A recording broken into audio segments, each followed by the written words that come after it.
भाइयों बहनों, हम सब ने पिछले 9 वर्षों में भारत की विकास की एक नई यात्रा के साथ साथ आस्था और विरासत को मिल रहे सम्मान और वैश्विक स्तर पर भारत को मिल रही नई पहचान को देखा है। ये नया भारत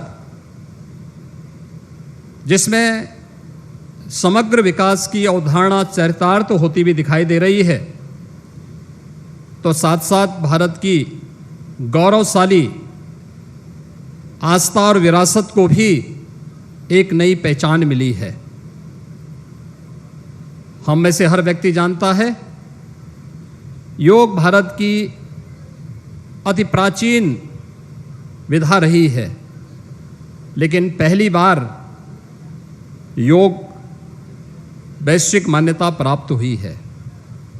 जब 21 जून की तिथि संयुक्त राष्ट्र संघ के द्वारा विश्व योग दिवस के रूप में मान्यता देकर के आदरणीय प्रधानमंत्री जी के प्रस्ताव को वैश्विक मान्यता दी और वर्तमान में 180 देश भारत की ऋषि परंपरा की इस प्रसाद के साथ, इस उपहार के साथ जुड़ करके भारत के प्रति कृतज्ञता ज्ञापित करते हैं। कुंभ को विश्व की मानवता की अमूर्त सांस्कृतिक धरोहर के रूप में मान्यता देकर के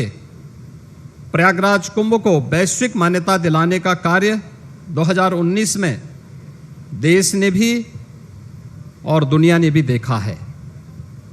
और भारत की गौरवशाली आस्था के प्रति सम्मान और उनकी पुनर्स्थापना का कार्य किस रूप में होना है, यह आपने बाबा विश्वनाथ के धाम को देखा होगा। काशी में बाबा विश्वनाथ का धाम हो या केदारनाथ में नई केदारपुरी, बद्रिकाश्रम में पवित्र बद्रीनाथ धाम हो या महाकाल में महालोक की पुनर्स्थापना का कार्यक्रम और 500 वर्षों के इंतजार को समाप्त करते हुए अयोध्या में श्री राम जन्मभूमि पर भगवान श्री राम के भव्य मंदिर के निर्माण का कार्य, ये सभी एक एक करके आज होते हुए दिखाई दे रहे हैं। गरीब कल्याण की योजनाएं जितना भारत के अंदर चल रही हैं, हुई हैं विगत 9 वर्ष में, आज़ादी के बाद कभी भी भारत के अंदर तो नहीं हुई, लेकिन दुनिया का कोई देश आज भी उस मात्रा में, उस पैमाने पर उन गरीब कल्याणकारी योजनाओं को आगे नहीं बढ़ा पाया है। गीता प्रेस अपने 100 वर्ष की एक शानदार यात्रा को लेकर के आगे बढ़ा है और शानदार यात्रा में इन 100 वर्षों में विगत 75 वर्षों में कोई प्रधानमंत्री गीता प्रेस में आज तक नहीं आ पाया, क्योंकि गीता प्रेस भारत की मूल आत्मा को झंकृत करता है, उसको जागृत करने का कार्य करता रहा है। और उसे पहली बार भारत के किसी यशस्वी प्रधानमंत्री जी के द्वारा सम्मान दिया गया है और मैं आदरणीय प्रधानमंत्री जी का इसके प्रति भी आभार व्यक्त करता हूं कि 2021 के गांधी पीस प्राइज के लिए भी गीता प्रेस के योगदान को सम्मानित करने का कार्य आपकी अध्यक्षता में गठित जूरी ने किया। यह न केवल गीता प्रेस का बल्कि भारत की उस हर धरोहर का सम्मान है जो हमारी पहचान है और जो भारत को एक नई पहचान के साथ आगे बढ़ाने का कार्य करता है। आज भाइयों बहनों, हम सब जानते हैं 1923 में इस गोरखपुर में सरदेव सेठ जी, श्री जयदयान गोयनका जी ने एक किराए के भवन में अपने कुछ सहयोगियों के साथ एक प्रेस की स्थापना की थी। उस छापाखाने को भी अभी आदरणीय प्रधानमंत्री जी ने अवलोकन किया और गीता प्रेस इन 100 वर्षों में अनेक उतार चढ़ाव को देखते हुए आज लगभग 100 करोड़ प्रकाशन करने की ओर अग्रसर है। भारत की विशुद्ध सनातन धर्म से जुड़ी हुई भारत की प्रत्येक भाषा का प्रकाशन आज भारत के लगभग हर घर में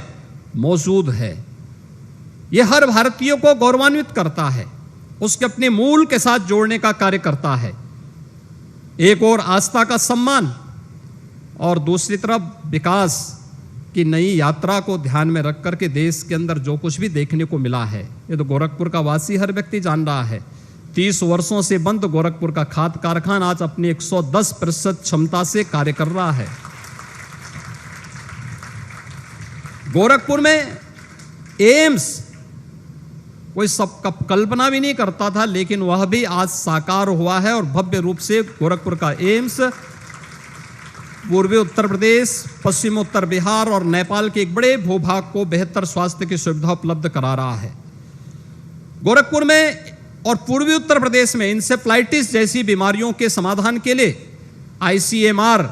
के एक रिसर्च सेंटर की स्थापना का कार्य इसी गोरखपुर में हुआ है। और यही गोरखपुर है रामगढ़ ताल, जो गोरखपुर की आपराधिक गतिविधियों का अड्डा था, आज शानदार सरोवर के रूप में अपनी एक नई पहचान बना रहा है। एक नई कनेक्टिविटी के साथ उड़ान योजना के अंतर्गत 2017 के पहले गोरखपुर में केवल 1 फ्लाइट थी, आज 14 फ्लाइट गोरखपुर से चल रही हैं। और नए भारत की नई ट्रेन वंदे भारत के रूप में भी आज गोरखपुर से लखनऊ के लिए और जोधपुर से अहमदाबाद के लिए आदरणीय प्रधानमंत्री जी के कर कमलों से कुछ ही देर में प्रारंभ होने वाला है। भाइयों बहनों, ये अद्भुत संगम और सचमुच ऐसे महानायक का इस अवसर पर स्वागत और अभिनंदन हर भारतवासी का सिर गौरव के साथ आगे बढ़ता है जब वैश्विक मंच पर भारत को मिलती हुई प्रतिष्ठा हम देखते हैं। पापुआ न्यू गिनी हो, फिजी हो, ऑस्ट्रेलिया हो या जापान हो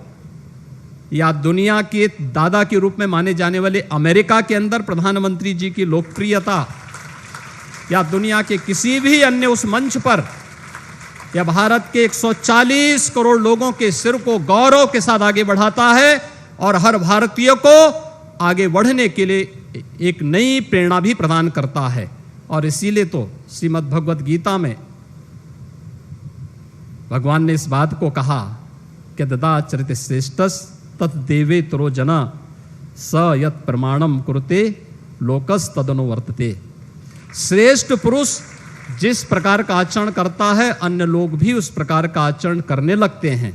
और जिस प्रकार का प्रमाण प्रस्तुत करता है वो अन्य लोगों के लिए यानी लोक के लिए भी वह एक नई प्रेरणा होती है। और आज ये नए भारत या नया भारत आदरणीय प्रधानमंत्री जी का अनुगामी बनकर के उनके मार्ग का अनुसरण करते हुए भारत को दुनिया की सबसे बड़ी ताकत के रूप में स्थापित करने के उनके संकल्पों के साथ कार्य कर रहा है। हम प्रदेशवासी अभिभूत हैं, देशवासी अभिभूत हैं विकास की इस नई यात्रा के साथ जुड़ने के लिए, भारत की धरोहर को मिल रही मान्यता को लेकर के, भारत की आस्था को मिल रहे सम्मान को लेकर के मैं इस अवसर पर एक बार फिर से प्रदेशवासियों की ओर से, गोरखपुर वासियों की ओर से, पूर्वी उत्तर प्रदेश को जो आपने एक नई पहचान दिलाई है, उन सब की ओर से आपका एक बार फिर से हृदय से आभार व्यक्त करते हुए स्वागत करता हूं, अभिनंदन करता हूं। इस अवसर पर प्रदेश की माननीय राज्यपाल आदरणीय श्रीमती आनंदीबेन पटेल जी का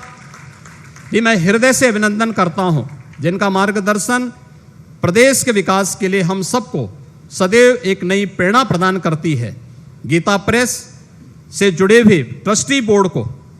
जो सनातन धर्म की इस आवाज को साहित्य के माध्यम से जन जन तक पहुंचाने का कार्य कर रहे हैं, शताब्दी महोत्सव के अवसर पर उन्हें हृदय से बधाई और शुभकामनाएं देते हुए विश्वास करते हैं कि संस्थापकों की भावनाओं के अनुरूप यह प्रेस निरंतर 100 वर्ष की अपनी यात्रा को जिस प्रकार से जिस शानदार तरीके से आगे बढ़ाया है, आगे की कार्य योजना को भी उसी तत्परता के साथ, उसी प्रतिबद्धता के साथ गीता प्रेस ट्रस्ट बोर्ड आगे बढ़ाने का कार्य करेगा। पूरा समाज और पूरी सरकार आज आपके साथ में है। इस विश्वास के साथ मैं आप सबके प्रति अपनी शुभकामनाएं देता हूं। धन्यवाद। जय हिंद।